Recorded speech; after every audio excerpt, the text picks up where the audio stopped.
Wherever you are, welcome to Emporia, Kansas, as we wrap up the 2024 PDGA Masters Disc Golf World Championships. You're looking live over the green at 18 here at Champions Landing. 18 serving as the final hole in the final 9, and that is the MP40 division coming in. John E. McCrae pacing the field.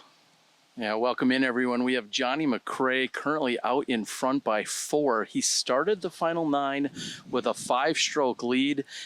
One of those guys that's been right there in contention all weekend long is Brian Schweberger. Schweby throwing his 3rd. He had to pitch to here and looking to secure a 2nd place finish, and putting it over should do just that. By the way, that's Terry Miller. I'm Grant Zellner, and we have got 4 groups coming in for you this late afternoon. MP40 starting the show for us. Some big names in disc golf also to follow amongst these final 16 competitors. Part of 24 total divisions that were in play here in Emporia, Kansas over the course of the past 5 days. More than 800 players across those divisions. Yeah, and if there is such a saying as saving the heat for last, I think that's what we've done here this weekend in Emporia. It's been extra hot for these last 2 days of competition out here. The winds are back up today. They were down just a little bit yesterday. They were also down back on day number 1, but we knew that we'd get some Middle America golf this week, and that's exactly what we got. Players dealing with really some very gusty and unpredictable winds today on the final day, which is kind of apropos, I think. Well, and these players being challenged out here at Champions Landing, some of them playing 18 holes here this morning, then coming back out for the final 9 to play 9 more of them. We're talking 16 or 17,000 feet of golf before crowning our champion in a few of these divisions. Players making their way across the bridge and around to a basket location that was just put in. How long ago was it? This past off season? Yeah, I believe Jeremy Rusko and Champions Landing said, hey, what if we move the basket from where it was in previous years to going across the pond here? And right now we've got Justin McLuhan looking to close out his world championship. That should be enough for a podium finish. Justin sitting at 19 under. He is 4 back of Schweby coming into this final hole.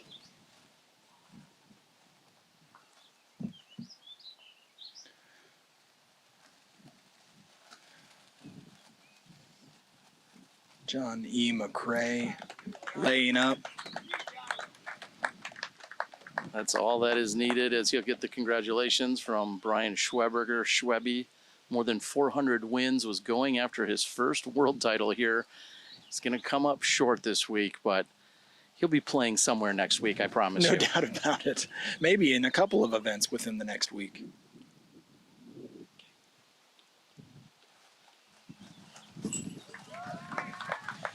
Brian Schweberger, a runner-up finish here at the World Championships.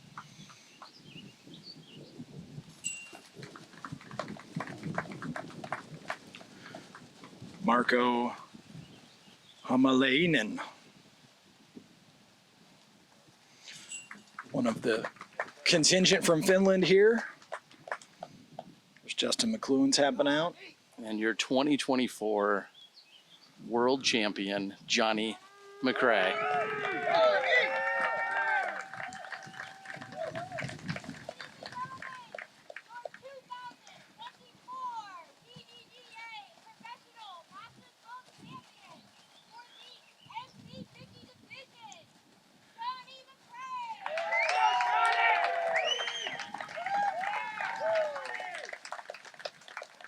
Tournament director Jackie Morris, her voice carried on the wind, announcing Johnny McCrae. For a moment, at a distance, I thought the back of his shirt said underdog. It says under par, but underdog might be an appropriate symbol as well, as Johnny's come back from pretty public health scare, really, just a couple of years ago, and doing incredible things and really inspiring a lot of people And Grant, I believe you're going to catch up with Johnny McCray in just a few moments. I'll stand down, and coming up soon will be Johnny McCray.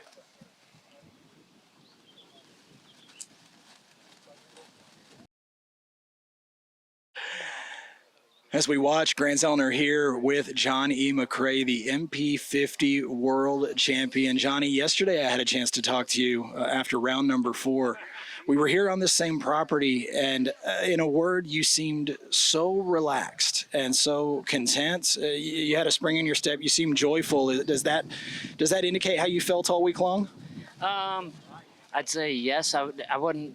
It was definitely a lot of pressure today. It's like, winning a world championships isn't like winning your local B tier or C tier or anything like that, And I know it's not the open division, but I don't care what division you're playing in at this point for a Masters World, for any kind of world title. There's pressure involved. Sure. It was quite interesting. There was 3-stroke swings back and forth. It was an amazing week of disc golf, I tell you, and luckily I came out on top. We came over there to try to wrangle you over here for a quick chat. You were getting scores finalized, and then you looked over and you said, I've got a couple of more hugs to give. Tell us about some of the people who have been a big part of your life, especially over the last couple of years as you've come back from the health scare that we talked about yesterday very candidly. Talk about a couple of those people that get those hugs. Oh, well, there's a friend of mine who moved from Florida, and now he lives in Virginia, and he wanted to walk with me all week, and he walked with us all week, and it was I just enjoyed being around him again, and he was fully supportive of me and cheering me on, pumping me up, and I had to give that guy a hug because he was part of this. Tell us about the atmosphere here as you looked across at various times a sea of more than 800 faces that were here playing across all divisions. You must have dozens of friends across many of those divisions. What were some of the things maybe that you were able to share with them and they were able to share back with you in terms of encouraging you this week? Oh, just like words of encouragement and just seeing the good people that I haven't seen in a while. Rocky Russell I got to see this week. A lot of people, so many different, I can't even name them all, but it was just a pleasure to be around them, be around everybody. Hung out with Jim Oates a little bit and another guy that we're kind of linked. And so it was just great to be around him as well. It's like getting around that guy just kind of lifts you up, getting around Jim. So I really enjoyed that as well. So, yeah. Well, Johnny, as we sit here, we watch the MA40 division coming in, I believe, on 18 to be followed by the FP40 division. Very exciting to see new world championships being recognized, some for the second or third time at least. Very exciting and very much congratulations to you for what you did this week. Excellent performance. Thank you. Thank you very much. All right. Thank you, Johnny, very much.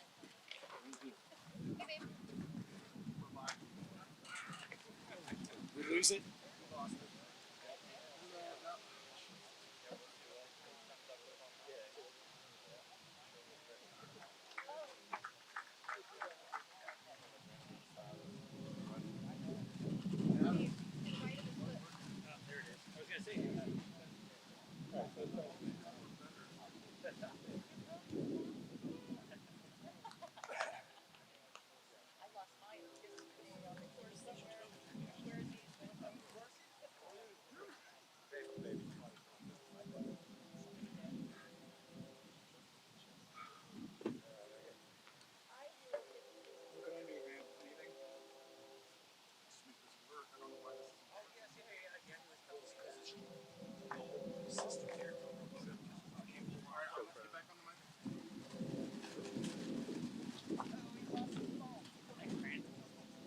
Yeah, what do you want?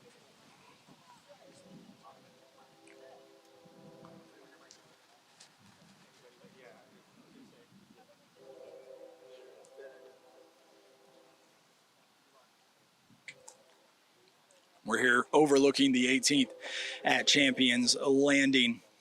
3 more groups yet to finish to wrap up this 5-day competition, 24 divisions across 7 courses. Everybody here, though, at Champs Landing. About half the divisions finishing on this side of the course, the other half finishing over on a different final 9, but everybody getting that incredibly inspirational championship moment. Right now, the MA50 division approaching the green. Check that. This would be the MA40 division approaching the green. Daniel Schnabel out of Coon Rapids, Minnesota. He's got a 7-throw lead over second place Matt Schlabach, Des Moines, Iowa. Monty Brewington in third out of Rusk, Texas.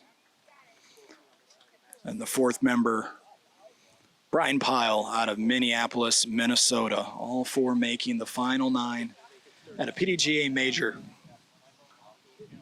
Memorable regardless of the outcome.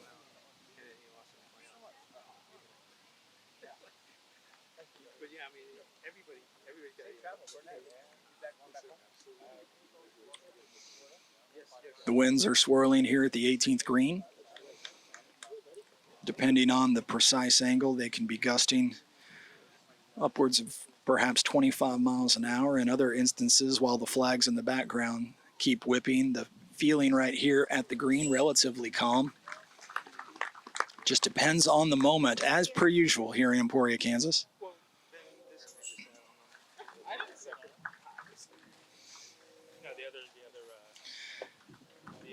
Tap outs all around for all of the other members.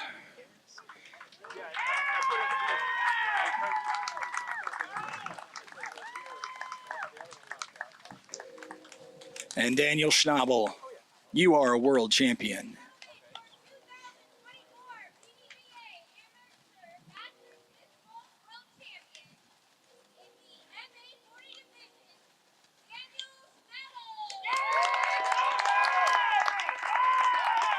Daniel Schnabel. The gallery keeps on increasing in size here around the 18th. As now officially just 2 groups remain on the course.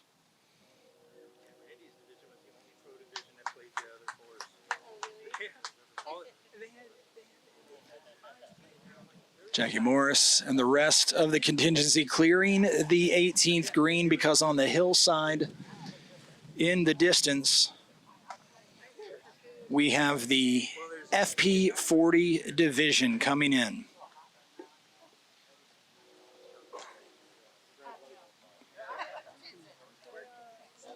Owen Scoggins out in front in this division by 25. Owen took control for good way back on day number 2, I would argue, after an excellent opening round. Was ahead by double digits by day 2.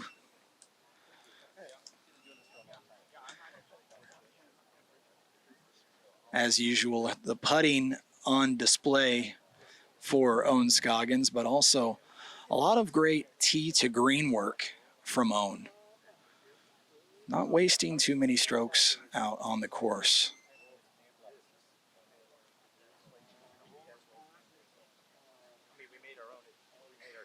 FP40 foursome making the final 9, including not only Owen Scoggins, but also Jennifer Allen, Stephanie Vincent, and Kari Teku out of Estonia.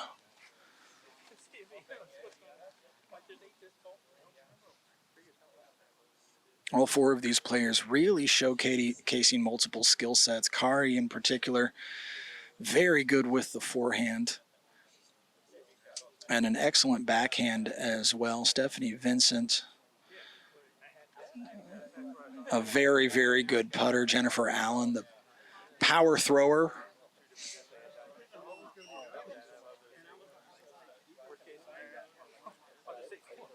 We see Kari now coming in, and as we watch them come in, we send it to Terry Miller, interviewing our MA40 champion.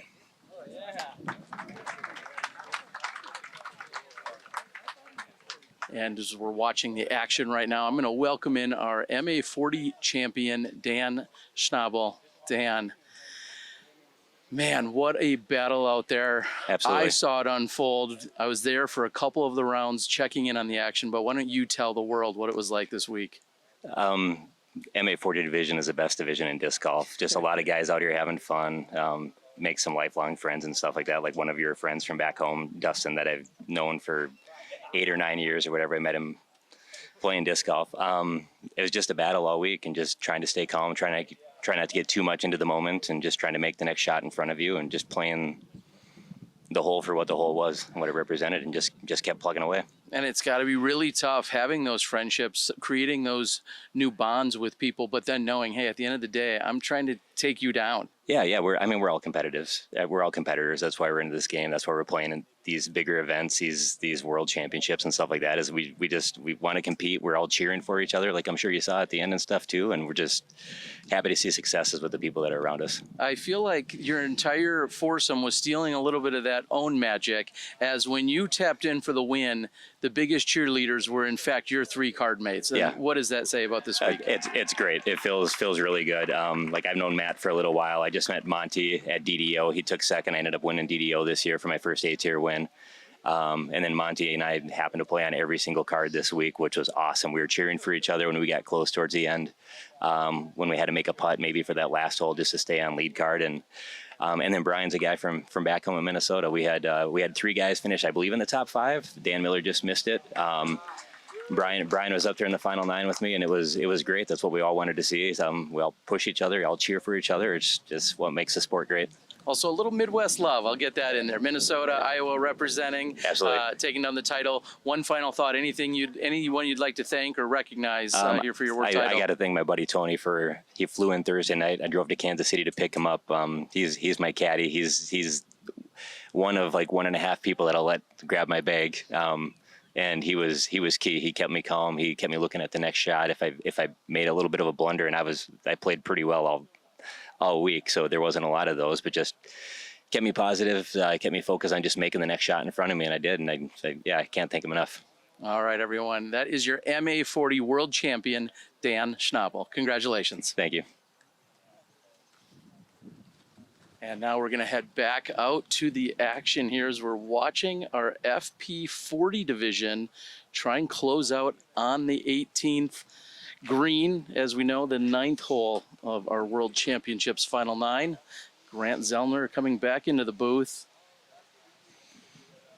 And Stephanie Vincent shouldn't have any problems cleaning up from there. What a performance, picking up her first major of the year a few months ago at the United States Women's Disc Golf Championship. And what a year she's having, Grant. Stephanie Vincent, yeah, her first, if I'm not mistaken, her first major ever at that event as a U.S. Women's Champion. Got to do it in her hometown in front of a lot of friends and family, a lot of people that she has played with for years, a lot of people that she's led in many ways for years. And that's been another one of many really inspirational stories that has begun to unfold here in 2024. And Terry, I got to spend much of the week with the FP40 division. It's just a pretty masterful display by Owen Scoggins, really taking control pretty early on in the week, and then just sort of settling in, just very joyous, very precise though. Certainly anything but sloppy. Just stayed there, encouraging her mates as she always does. It was a lot of fun to watch. Well, and what does that say about Owen, that she had just gone to a playoff at a Disc Golf Pro Tour event as recently as Sunday? So just 6 days ago, she's in a playoff against some of the world's best in the Open division, takes a red eye, gets here, barely gets in some practice, and now is off to this massive lead to collect her 3rd world title. What an adjustment too from a completely different type of disc golf. Yeah, playing in a place like what we saw at the Beaver State Fling, playing in all those trees, and then coming out here, navigating shorter courses, shorter holes, and of course dealing with the wind at the same time. And the heat. Let's not forget the heat. As the FP40 group approaching the 18th green.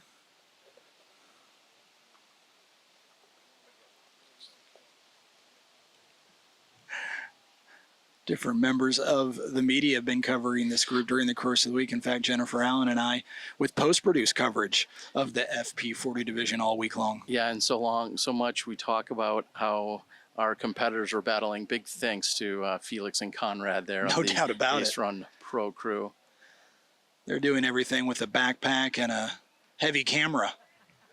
Kaire from Estonia will pitch up, as does Jennifer Allen.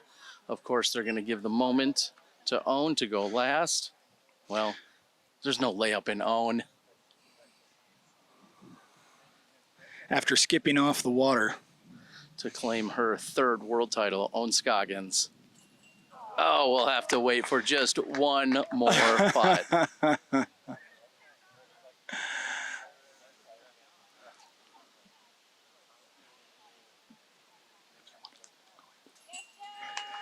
Stephanie Vincent cleaning things up.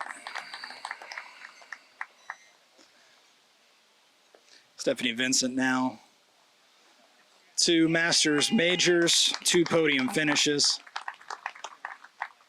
Kari Teku, Estonia.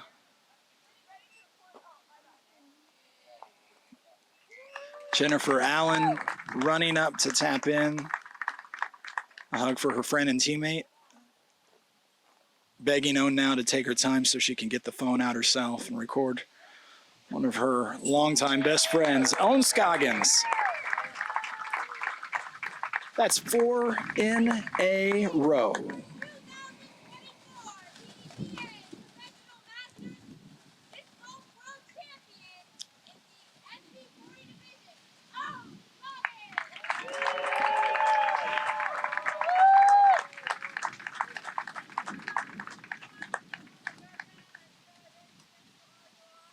Probably difficult to hear Owen with the wind whipping through now at the 18th, thanking her sponsors, other friends, and her card mates.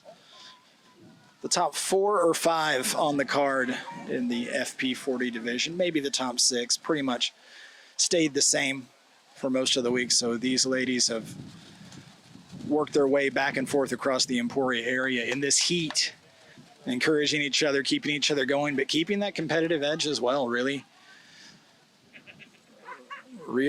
enjoying trying to beat each other, but Owen just out to a commanding lead so early on, able to really enjoy her time on the course, especially the last few days, which was no doubt important given the difficult conditions, especially since about Thursday.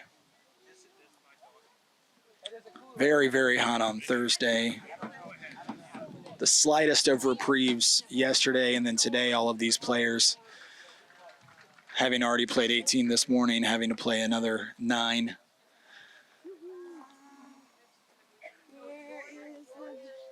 Exhaustion has been a theme this week. And we will get Owen Scoggins over here to chat, but right now, as you look back across the 18th green,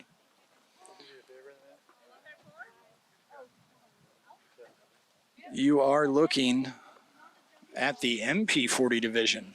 Already up on the hillside, Joe Revere, a commanding 14-throw lead. Coming in with another player from the Finland contingency, Mika Leiko. It's over there. I'll get it in a second. I can read it. Also Jeff Faze out of Fair Oaks, California, and Eric McCabe. Here? Showing What up, buddy? his college mates, all of the kids that he coaches at Emporia State, showing them how it's done in his own way. Owen Scoggins stepping in to the booth as we watch the MP40 division come in. Owen, the FP40 champion, 4 in a row. What does that feel like as you continue? You've already made history. Now you're just adding to it. It's always feeling good. Like I said, anytime when you win, doesn't matter C tier, A tier, world or whatever. When you win, it's just always feeling good, And yeah, looking for the next one, hopefully. So. Owen, you and your card mates this week really showed a balance between being very competitive, you wanted to win, but you also had that camaraderie. You helped each other through the difficult heat. Can you talk about what that feels like to want to beat somebody, but at the same time to enjoy them so much? Well, and also because I feel like we all come to the same place. I practice hard, and I know they practice hard. That's why we all want to win, but also we all in the same place. Just like we respect each other, and I understand how hard they're working. That's why when I play with all my lady, and I respect the game. They're working so hard, and I want to cheer them when they have a good shot or good throw. I feel like it's the way to respect their game, and also on top of that, of course, you want to beat them at the same time. That's why it's good to have both feeling. Yeah. Oh, and can you believe less than a week ago you were in the Pacific Northwest in the Oregon mountains and the tall pines, where I'm sure the temperature was a lot cooler and the wind's a lot calmer. And then you come out here and you play in the heat, the wind. How did you adjust? You know what? Last week at Beaver State thing was quite hot. 80, 85, sometime almost 90. So it's not too different, but less humidity. So here's like more human, more like moist, But overall, I love to play in the hot game, hot golf. What do you call the weather? When the weather hot, and I play better golf. I don't like to play in the rainy or cold, so I prefer weather like this, and my disc fly better, So yeah. Well, Owen, you certainly looked right at home here on the hills in Emporia, Kansas. Congratulations one more time on an incredible 4th world title in a row in the FP40 division. Well done. Thank you so much. Thank you so much. It's okay. So that's why I'm like.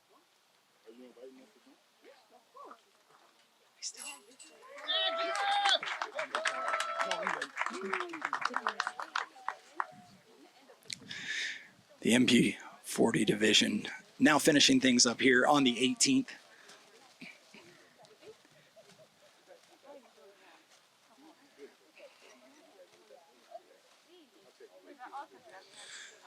Mika. There you go.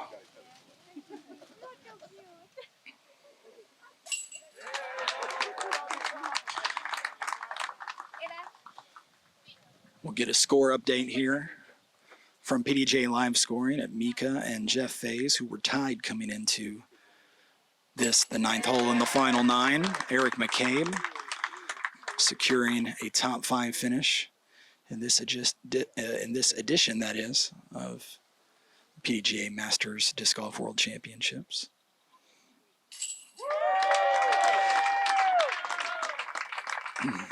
And Joe Revere.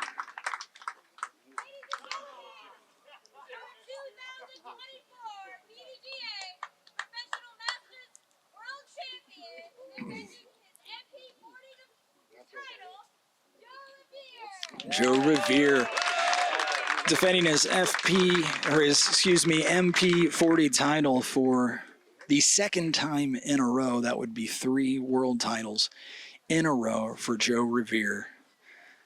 Done in very different circumstances. First at Northwood in the Peoria, Illinois area. Then secondly in Flagstaff, Arizona. Another hot but much drier week. And now in Emporia, Kansas.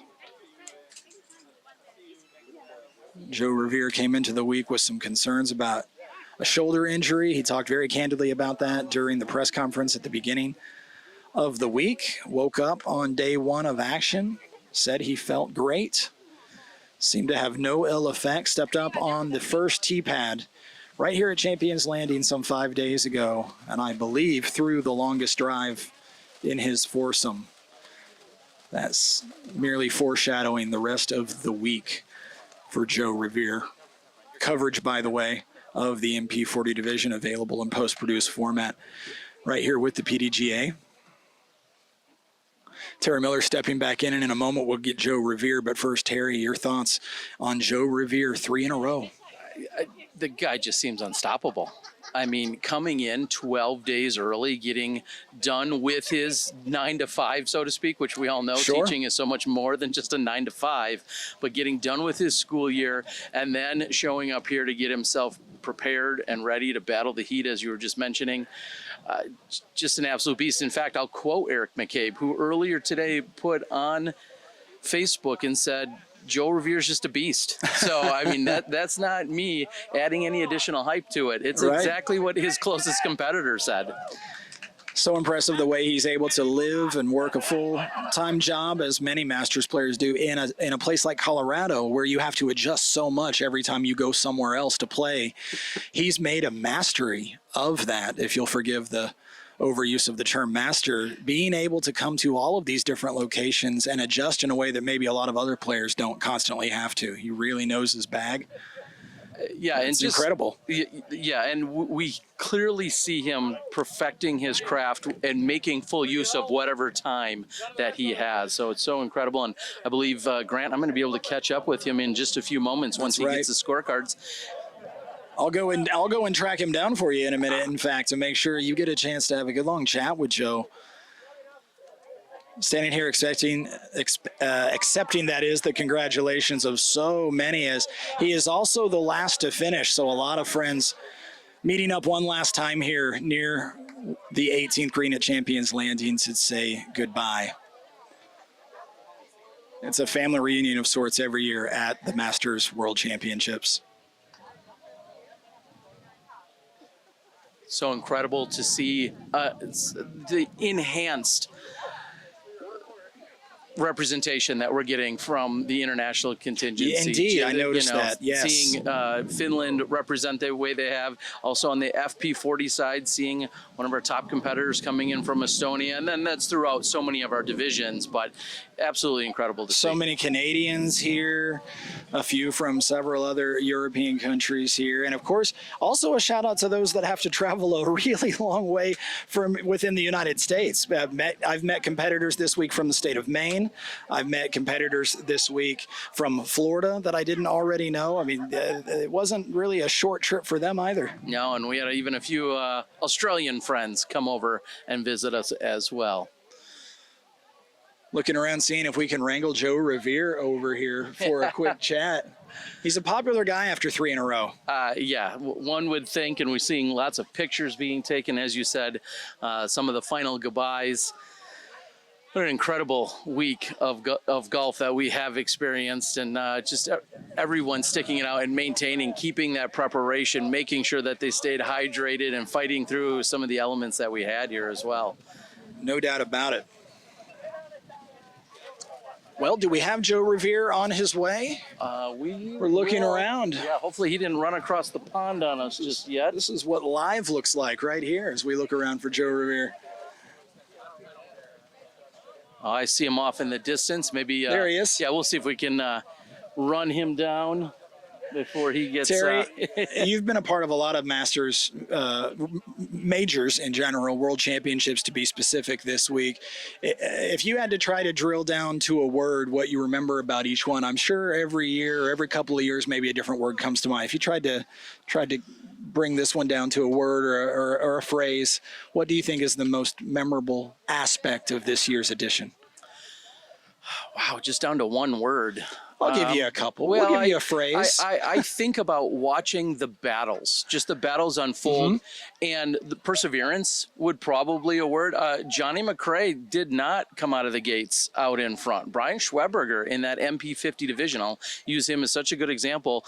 You know, Schwebby looked to have things under control and was playing very well, and then Johnny McRae just persevered, and that's something that is kind of synonymous with Johnny McRae, you know, in a very personal sense. But that's one word that comes to mind. And there's a number of battles I watched throughout the entire weekend that ultimately, you know, someone else could get past them, and that's, you know, persevering. Well, I've been keeping this seat warm, not that it's necessary in this 93 or 94 degree Kansas heat for Joe Revere. I'll step out of the way and give you a chance to get his thoughts after 3 world titles in a row. Appreciate it. And come on in, we'll get Joe Revere to drop in. Hi. Hello, sir. First, I can't do anything but first say congratulations. I mean, I have to lead with that. I'm going to rewind. It was Monday. Now it's Saturday. It was Monday. You and I sat down at the press conference, and I said to you, how do you feel? You said about 60% physically in terms of your shoulder and about 90 to 95% mentally. Do you remember that? Yes, absolutely. Now, here we are. Fast forward, you've been crowned a 3-time world champ. Does any of that change for you? Physically much better. I still have a weird thing going on with my shoulder. It's swollen, and I threw one forehand, and that hurt. But I would say physically I'm more like 85 now. Like it just went better throughout the week. And mentally, I've got to say I'm 100. Yeah, I would say at least 100. It's so incredible. Well, talk about the battle that unfolded here this week, because you have so many people that have a big old X on your back. They're coming after you, and you know this. So talk about the battle that you were part of this week. It was super exciting. I love when people tell me that I have an X on my back. I don't know if that motivates other people, but it sure motivates me. And I knew that. I knew everybody was gunning for me. Did not expect to shoot that round, that first round, that 12 down. Jumped in the lead, and I think that says a lot to the mental state that I was in, and just being prepared and being happy and ready. It was a good battle though, man. The wind here in Emporia is swirly and tricky. The big difference I think between me and everybody else in the MP40 was I kept it in bounds in the wind. I took more OBs today than I did the other 5 days, combined. So I've got to follow that up. And when you give us that nugget, a key to your success here this week, you say you kept it in bounds more than anyone else. How did you do that? Was it backing off, or was it just shot selection in terms of disc, or what was it? How do you achieve that success? It's, you know what, I've got that 300 to 400 foot Thunderbird shot so dialed. I feel so comfortable with it that I really leaned on that on both courses. So I didn't throw a boss. I think I threw a boss 2 or 3 times, and usually that's what I'm throwing on big courses like this, but I didn't. I switched over to a Thunderbird for the most part because they go straight, keep it in bounds.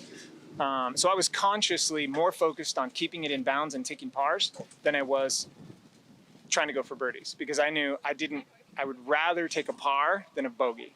And I knew, the math works out that in my favor to just keep it in bounds and keep it safe. And so that was my goal, is just play smart, play straight golf, keep it in bounds. And dealing with these winds and the conditions, the heat, everything else, after all of these rounds, dare I ask, did you have a favorite of the 2 courses that you played? I love Champions. I did enjoy Jones. I think it was good, and I was more prepared for that course, but I didn't fare as well. I shot better here. I like this place more, I think, because other people are afraid of a lot of these shots. And I had a lot of feelings about this place, but I wouldn't say fear was one of them. And so I like it because it lends itself the advantage to the people that can keep it in bounds. And I feel like that's a strength of mine. So I really enjoy this place, and I hear mixed reviews on it, but I love it. Well, a moment ago, Grant Zellner asked me as to how I may summarize or wrap up a week like this. I've been to more than 40 world championships and had such great experiences here this week. And I know you were just crowned champion moments ago, but do you have a word, anything you could possibly use to summarize how you're feeling? I'm just grateful. Grateful my sister's here. My wife let me, come here for 2 weeks. Grateful just the life that I live, and if I summarize it all, I'm just grateful to even be given the opportunity to be healthy and play here. Well, you were grateful coming into the weekend. You told us that on Monday. You also said you had no expectations on Monday. You also said you were only 60% on Monday. And here on Saturday afternoon, you're crowned world champion for the 3rd time in a row. Congratulations, Joe Thank you Revere. very much, Terry. Appreciate you, buddy. Thank you. And with that, everyone, I don't know how we could possibly follow it up any better. The great words that we hear from Joe Revere. It looks like we're going to have Grant Zellner step in just for a moment so we could close out this incredible week that we've had. And as Grant, you sit in the champion seat. Right in. Yeah, slide right back into that champion seat. So great to hear what Joe had to say. But Here we are. We've done it. Another major in the books, another go around here at Champions Landing and Emporia. And we say it all the time, Emporia knows disc golf. Quite the host for us this week. Absolutely. You know, 4 or 5 days from now when I'm sitting at home in air conditioning and I see that I'm still a little bit red-faced, that'll be, you know, a little bit of the lingering memory of this week here in Emporia, a city that has embraced disc golf like very few others have. And I think that alone deserves an awful lot of the respect. They also continue to find ways to adapt, continue to find ways to try to improve the level of game in which they offer. I mean, we've seen changes even this year alone right here, just a few feet from where we're sitting. We've seen a major change to what was an iconic course that sometimes people would have been afraid to mess with. And they continue to tweak around. So that just means that in years in the future, we'll come back and there'll be enough that's a little different to create a little bit more interest and a little bit of intrigue and challenge these players. Maybe that's the most important thing. Well, it has been awesome watching play over 7 courses, 24 divisions here, over 800 players. You want to close us out? That's all I've got. It's been incredible. Happily continuing post-produced coverage coming your way on our YouTube channel. Also, Terry's got some special coverage coming your way that he's been working very hard to gather up this week and be able to present to you over the next couple of days as we wind down out of this PDGA Major and begin to look forward to the next one, not too far down the road from here, in fact, as the PDGA Major season makes its way to Tulsa, Oklahoma for the Junior World Championships. And as always, when that rolls around here in just a few weeks, there'll be coverage of that as well right here from your friends at the PDGA. So for Terry Miller, I'm Grant Zellner. The wind has told us it's time to go. Thanks for joining us here from Emporia, Kansas at the 2024 PDGA Masters Disc Golf World Championships.